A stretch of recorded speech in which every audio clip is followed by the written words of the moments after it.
the 16th of August, 1943, northern New Guinea. The sun burns white against the Pacific haze as silver shapes cut through the clouds. Twin engines hum in perfect rhythm, slicing the air at 400 miles per hour. In the cockpit of a Lockheed P-38 Lightning, Lieutenant Richard Bong squints through his gun sight, sweat stinging his eyes. Ahead, black specks begin to twist and scatter Japanese Zeros. "Bong leader to flight," he says into the radio. "Break formation. I'm going in." There's a pause. "You're alone up there, Rick," his wingman warns. Bong doesn't answer. He pushes the throttle forward and dives. The G-forces press him hard into the seat as the Lightning howls into the enemy formation. This isn't how it's supposed to be done. Doctrine says, "Stay with your wingman, attack from advantage, never engage outnumbered." But Bong doesn't care. Rules are for people who can't read the sky. Tracer rounds streak past his canopy as the first Zero flashes across his sight. He squeezes the trigger 50 caliber machine guns and a 20mm cannon roar together. The Zero erupts in flame, spinning into the jungle below. He pulls into a climb, rolls, and dives again. Another target, another burst. 2 planes vanish in seconds. Then a third. "Bong, for God's sake, get out of there," the radio screams. But he's not listening. The Lightning feels alive in his hands, its twin engines vibrating like a living heart. He threads through the dogfight, firing from impossible angles, defying every maneuver his instructors ever taught. 1 Zero loops behind him. Bong yanks the stick hard left, stalls one engine deliberately, and skids sideways through the air, a move no sane pilot would attempt. The Zero overshoots, and Bong fires again. A plume of smoke trails into the sea. When he finally climbs out of the fight, the radio crackles with disbelief. "How many did you get?" Bong exhales slowly. 4, maybe 5. Hard to tell, things got busy. The squadron rejoins him in stunned silence. Below, the enemy airfield burns, smoke curling into the humid sky. Back at base in Dobadura, mechanics swarm his plane, bullet holes riddling the wings. The squadron commander, Major Thomas Lynch, storms up the tarmac. "You broke formation. Again," he snaps. Bong grins, sheepish but unrepentant. "Yes, sir, but it worked." Lynch stares at him for a long moment. Then quietly, "You're either the luckiest man in the Pacific or the best damn shot we've got." That night, Bong writes a single line in his logbook. "Engaged 5 enemy fighters, destroyed 4, broke every rule."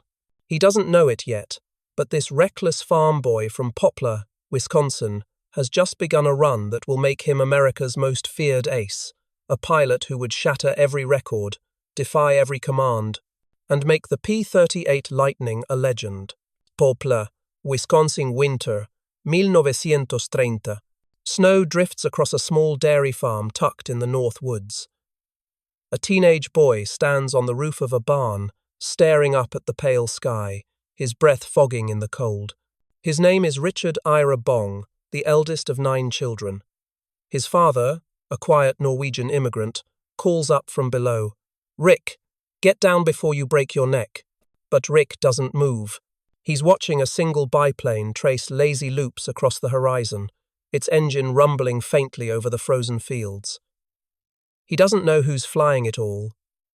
He knows is that someday, he will too. By 1938, that dream becomes a calling. At the University of Wisconsin Superior, Bong studies engineering but spends every spare hour at the small airport outside town, taking lessons in an old Aeronca trainer. His instructors call him a natural, fearless, instinctive, and impossibly confident. When war looms in Europe, he enlists in the U.S. Army Air Corps Aviation Cadet Program. At flight school in California, he stands out immediately. While others memorize procedure, Bong flies by instinct. He pushes his aircraft to the edge of control, experimenting with spins and dives that make his instructors furious. "Lieutenant Bong," one exasperated trainer says after a reckless low pass, "if you survive this war, it'll be by accident." He grins. Then I'll make it one hell of an accident, sir. When he graduates in 1941, America has just entered the war. He's assigned to fly one of the most advanced and demanding aircraft ever built, the Lockheed P-38 Lightning, a twin-engine, twin-boom fighter with a top speed of 400 miles per hour and firepower unmatched in the sky. Pilots call it the fork-tailed devil. At first, Bong struggles. The P-38 is fast but temperamental, its controls are heavy, and its torque can kill the unprepared. But where others fear it, Bong learns to tame it using the aircraft's twin engines to outturn, outclimb, and outshoot his enemies. He trains relentlessly at Hamilton Field, near San Francisco. One morning, he performs a mock strafing run so low that he blows the laundry off a general's clothesline. Summoned to headquarters, he expects court-martial. Instead, General George C. Kenney, soon to command the 5th Air Force, laughs. "You've got guts, son," Kenney says. "Let's see if you can use them somewhere they count." Within weeks, Bong ships out to the Southwest Pacific, bound for Port Moresby, New Guinea, a steaming, disease-ridden outpost where Japan's air forces dominate the skies. As the transport plane descends through tropical haze, Bong peers out the window at a landscape of jungle, smoke, and shattered runways. He doesn't yet know that this humid corner of the world will become his hunting ground, a place where instinct will trump theory, and where his wild, rule-breaking style will turn him into a living legend. The farm boy from Wisconsin has come to war. March 1943, Port Moresby, New Guinea. The heat hits like a hammer the moment Lieutenant Richard Bong steps off the transport. The air smells of fuel, rot, and rain. Mosquitoes swarm, engines roar, and in the distance, jungle-covered mountains fade into haze. This is 5th Air Force, the thin line of American pilots holding back the Japanese in the Southwest Pacific. The airfields are crude coral runways hacked from jungle and mud, and the men who fly from them are barely more than boys. Bong is assigned to the 9th Fighter Squadron, 49th Fighter Group. The veterans take one look at his farm boy grin and the patch of fresh silver bars on his shoulders and shake their heads. "Another hot shot from the States," one mutters. But Bong isn't here to show off. He's here to learn and to hunt. His aircraft, P-38 Lightning #79, sits gleaming in the sun, twin Allison engines glinting like polished steel. The mechanics have stenciled her name in white paint on the nose. Marge, after Bong's sweetheart back home, Marjorie Vattendahl, whose photograph he tapes beside his gun sight. The first time he takes her up, the jungle falls away into green infinity. The P-38's engines hum perfectly in sync, the airspeed needle climbing past 300. Bong feels the power surge through his hands, the same reckless joy he once felt flying over Wisconsin farms, only now there's a war beneath his wings. It doesn't take long for that war to find him. The 18th of April, 1943. The radio crackles. "Bandits! 30 miles northeast. Low level." Bong shoves the throttles forward. The lightning screams through the clouds. Ahead, a formation of Japanese Ki-43 Oscars glints in the sunlight fast, nimble fighters that have dominated Allied airmen since Pearl Harbor. He knows what the manuals say. Never engage the Oscar in a turning fight. Its lightweight frame and tight radius will outmaneuver the P-38 every time. But Bong doesn't fight by the book. He dives straight into the formation. The first burst shreds an Oscar's fuselage. The plane explodes in a ball of fire. The second target pulls into a climb. Bong follows, rolling inverted, matching every move until he gets a split-second snapshot. One squeeze of the trigger, another kill. "Jesus, Bong," his wingman shouts. "You're insane." Maybe," Bong laughs, banking hard through the smoke. "But it's working." He returns to base with 2 confirmed victories. The ground crew counts 67 bullet holes in his aircraft. Bong shrugs. She's tougher than she looks. From then on, his reputation grows like wildfire. In just a few months, he racks up 16 victories, earning the nickname Bong the Bold. He breaks formation, hunts alone, and attacks from directions even the enemy doesn't expect. Commanders warn him to fly more cautiously, but he just grins. Sir, if it ain't broke, don't fix it. Even his commanding officer, General George Kenney, can't stay mad for long. You're reckless, he tells Bong, but you've got the instincts of a cat. As the wet season sets in, the air war intensifies. Bong leads missions over Wewak, Rabaul, and Leh, where Japanese fighter bases swarm with enemy planes. He dives through anti-aircraft fire so thick it looks like black rain. Every time, he comes back with kills, sometimes 1, sometimes 3. His comrades begin marking his victories on the nose of his lightning. Small red flags, each one a silent tally of men who never made it home. By the end of 1943, Richard Bong has become an ace many times over. But behind his boyish smile, something changes. He still jokes, still sends letters to Marge, still breaks rules, but the sky has taken its toll. He's no longer just a farm boy chasing adventure. He's a hunter who knows exactly what he's doing and exactly what it costs. And soon the Pacific will demand even more from him. January 1944, Cape Gloucester, New Britain. The rain never stops. Sheets of it fall over the muddy runways, turning the jungle into a sea of green and brown. The smell of oil, sweat, and cordite clings to everything. The 9th Fighter Squadron's P-38 seconds sit lined up under tarpaulin covers, engines dripping, gun barrels cleaned for the next mission.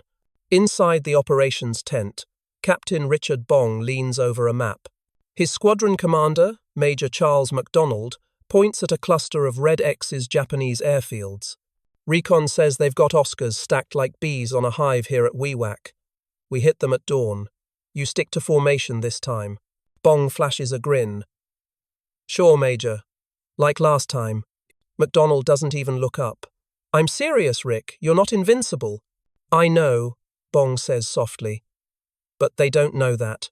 At sunrise, the P-38 seconds thunder down the wet strip, twin propellers biting through mist. Bong's lightning, Marge, leads the pack.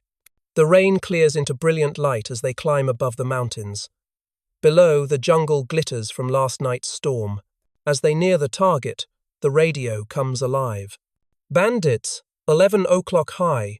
A swarm of Japanese Oscars dives from the Sunday tracer's flash. The formation scatters. Stay tight, MacDonald yells. But Bong doesn't. He slams his throttles forward, flips his lightning into a vertical climb, and bursts through the middle of the enemy formation straight through it. The move is suicidal. No pilot in his right mind would try it. Rick, pull out, pull out. Too late. Bong rolls, flips inverted, and comes out of the dive behind 3 Oscars that overshot. His thumb hits the trigger. 4 machine guns and a 20mm cannon spit flame 1, 2, 3 planes disintegrate.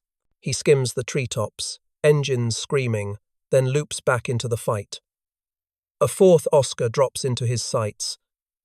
He fires a 2-second burst. Pieces of the fighter rain down like ash. When the battle ends, the sky is empty. Bong's P-38 limps home with holes stitched through the wings. His ground crew counts over 100. When he steps out of the cockpit, drenched in sweat, Major MacDonald storms toward him. I said stay in formation. Bong shrugs, exhausted but smiling. I did, sir. I just didn't say which formation. The men burst out laughing. Even MacDonald can't hold back a grin. By spring 1944, Bong's fame spreads across the Pacific. His methods defy everything in the flight manuals. He attacks head-on, cuts his engines mid-turn to skid through the air, and even chases enemy bombers into cloud banks, so thick no sane pilot follows. Other aces respect him, but none can imitate him. His flying isn't just skill, it's instinct, an unteachable blend of precision and madness. On one mission, Bong and his wingman spot a formation of Japanese Betty bombers guarded by fighters. Bong doesn't hesitate. I'll take the middle, he says. You pick up my mess. He dives straight through the bomber formation, guns blazing. 2 go down in flames, but a 0 latches onto his tail. Bong slams one throttle to idle and the other to full power. The P-38 snaps sideways in a corkscrew roll. The Zero overshoots, and Bong cuts it in half with a burst at 50 yards. He returns to base with 3 new kill marks and a hole through his tail fin. That night, General George C. Kenney, now commander of the 5th Air Force, calls him to headquarters.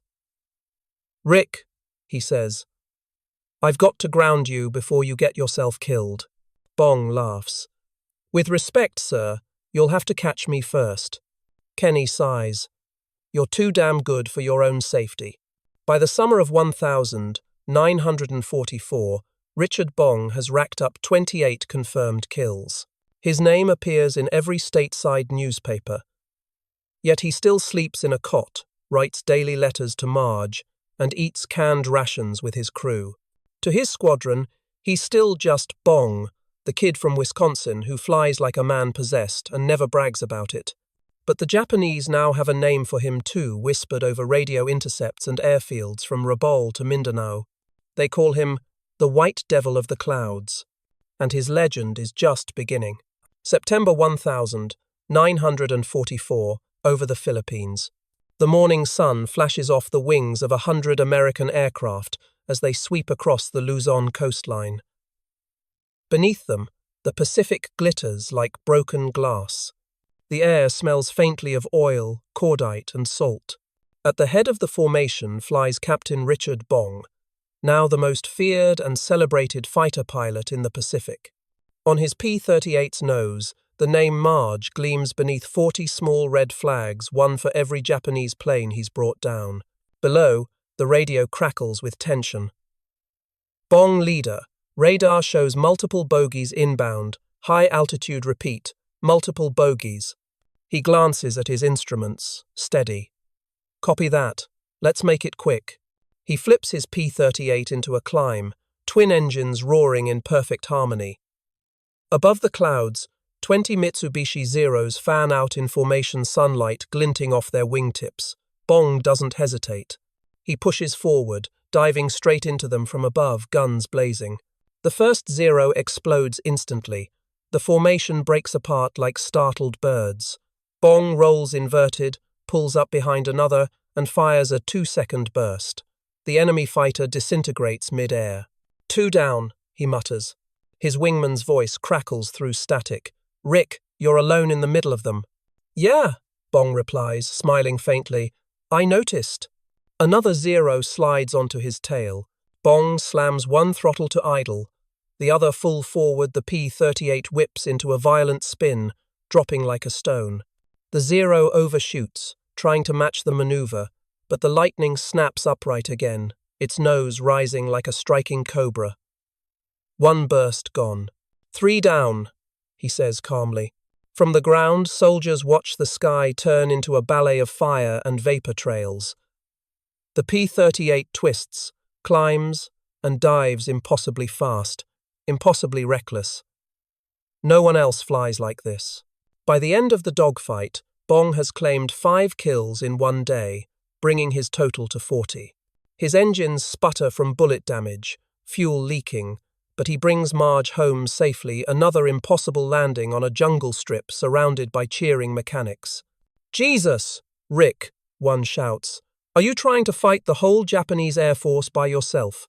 He grins, wiping grease from his face. "No, just keeping them busy." News of Bong's exploits spreads across the world. Back home, he becomes a national hero, the farm boy ace, the one-man Air Force, the hero of the Pacific. His face appears in newspapers and newsreels. President Roosevelt himself asks to meet him. But Bong remains the same soft-spoken man who once milked cows in Wisconsin and fixed his neighbor's tractors. When a reporter asks how it feels to be a hero, he replies, "I was just trying to shoot faster than they could." General George Kenney, proud but worried, summons him again. "Rick, you've done enough. I'm grounding you. Permanently." Bong protests, but Kenney's voice is firm. "You've broken every record, son.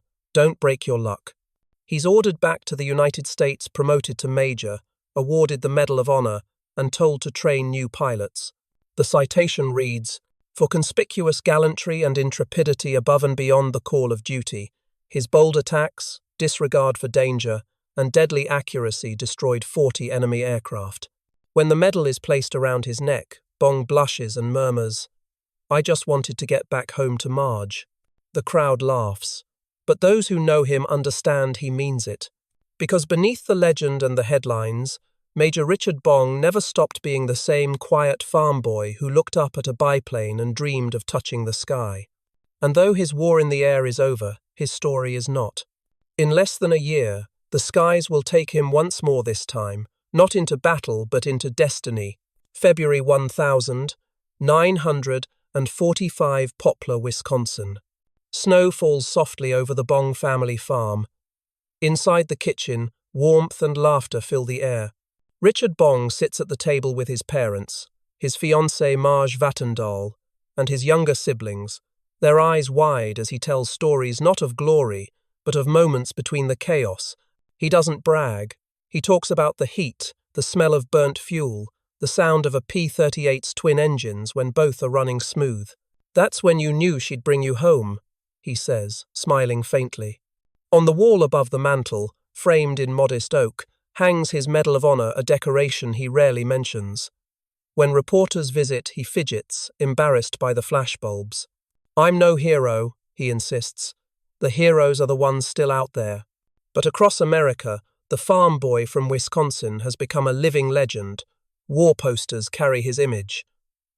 His name is spoken alongside the greats Rickenbacker, Boyington, Yeager. The boy who broke every rule is now the face of the U.S. Army Air Forces. And yet, he misses the cockpit, the sound of wind, the vibration through the stick, the endless horizon. So when the Army offers him a test pilot position in California, he accepts.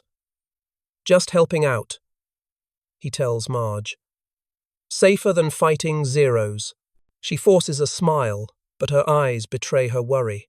July 1945, Burbank, California. At Lockheed's airfield, Bong walks toward a sleek, futuristic jet, the P-80 Shooting Star, America's first operational jet fighter. The war is nearly won, but technology races ahead. Jet power is the future, and Bong is part of it. The air smells of kerosene and ozone. Technicians in coveralls swarm around the new machine. Its silver fuselage gleaming in the Sunday. Bong climbs into the cockpit, running his hands over the unfamiliar controls. "Feels different," he murmurs. "Whole new world, Major," one engineer says proudly. "No propellers, no limits." Bong smiles. "Every plane has limits. You just have to meet them before they meet you." He's logged thousands of hours, flown hundreds of missions, cheated death more times than he can count, but he still feels the same electric anticipation he did as a kid climbing onto the barn roof. The 6th of August, 1945, Burbank. A clear summer morning. The sky is empty, bright, and still. Major Richard Bong performs his test flight checklist on P-80 Ampere's jet #44 to 85048. The aircraft is experimental, its fuel system new, its engine temperamental. Bong waves to the ground crew, gives a thumbs up, and taxis to the runway. "Control, this is Bong. Ready for takeoff." "Roger, Major. You are cleared." The Shooting Star accelerates down the tarmac, the roar unlike anything heard before. It lifts cleanly, climbs smoothly. For 5 glorious minutes, Bong flies the earth falling away, the horizon endless, the wind screaming past the canopy. Then, suddenly silence, the engine flames out, the new fuel system fails. At 700 feet, Bong fights for control. He jettisons the canopy and pulls the ejection handle, but the altitude is too low. The jet crashes into a neighborhood near Van Nuys. The explosion shakes windows for miles. Major Richard Ira Bong, America's greatest ace, is gone. He is 24 years old. That same morning, across the Pacific, another American plane drops a different kind of weapon on Hiroshima. The world changes forever, and Bong's death, overshadowed by atomic headlines, barely makes the evening broadcast. Yet for those who knew him, his family, his squadron, his generation, the loss is shattering.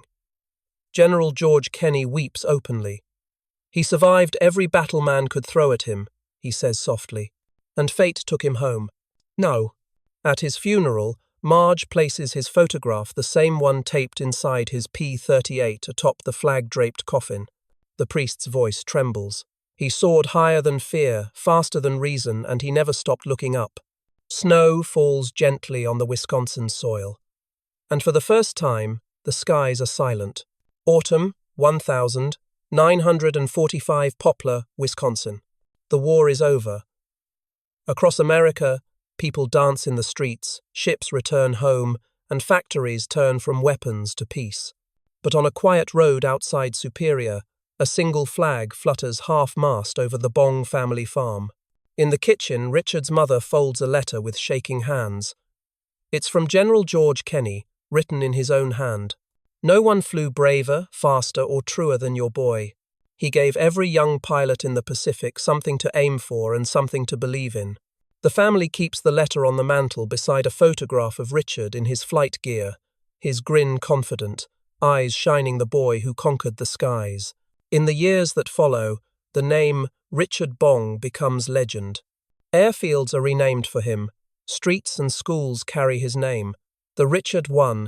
Bong Veterans Historical Center rises near the shore of Lake Superior, its walls lined with the remnants of the war he helped win, a P-38 Lightning painted in the colors of Marge, restored to her wartime glory.